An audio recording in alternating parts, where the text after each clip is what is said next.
হোজাই জয়ন্ত চৌধুৰীয়ে নিমপুলি বিতৰণ কৰি মহানুভৱতাৰ পৰিচয় দাঙি ধৰিছে।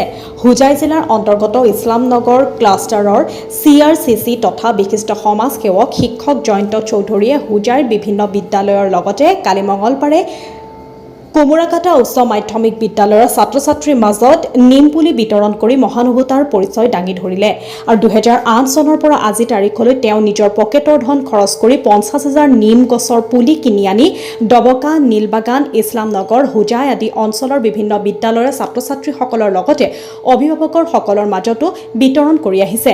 যোৱা 5 জুনৰ পৰা জয়ন্ত চৌধুৰীয়ে হোজাই, ডিমৰুপাৰ, ইছলামনগৰ, টেংৰিপাৰ, নীলবাগান, যোগীজান আৰু ডবকা আদি অঞ্চলৰ বুঢ়ীগাঁও, কালাপানী, ইমৰান আদি বৰভূঞা প্ৰাথমিক বিদ্যালয়, Borhula ME school, Nandapur ME school, Rashtrabhasha ME স্কুলকে ধৰি প্ৰায় 31খন বিদ্যালয়ৰ ছাত্ৰ-ছাত্ৰীৰ মাজত 5,000ৰো অধিক নিম গছৰ পুলি বিতৰণ কৰিছে। ইফালে কালি কুমাৰকাটা হাইস্কুলত ছাত্ৰ-ছাত্ৰীসকলৰ মাজতো নিম গছৰ পুলি বিতৰণ কৰে আৰু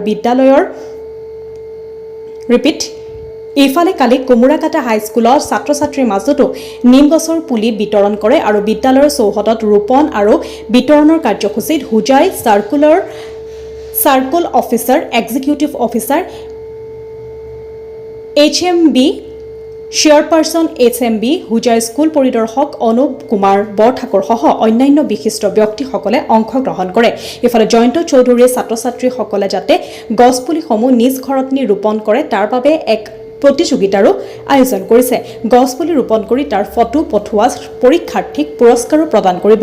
জয়ন্ত চৌধুৰীৰ এই মহানুভৱতাৰ বাবে হোজাই জিলা প্ৰশাসনৰ ফালৰ পৰা সম্বৰ্ধনাও জনাইছে শিক্ষকজনক। পশ্চিম কাৰ্বি আংলঙৰ পৰা নাৰায়ণ বৰুৱাৰ ৰিপৰ্ট, নিভাছ অসম লাইভ।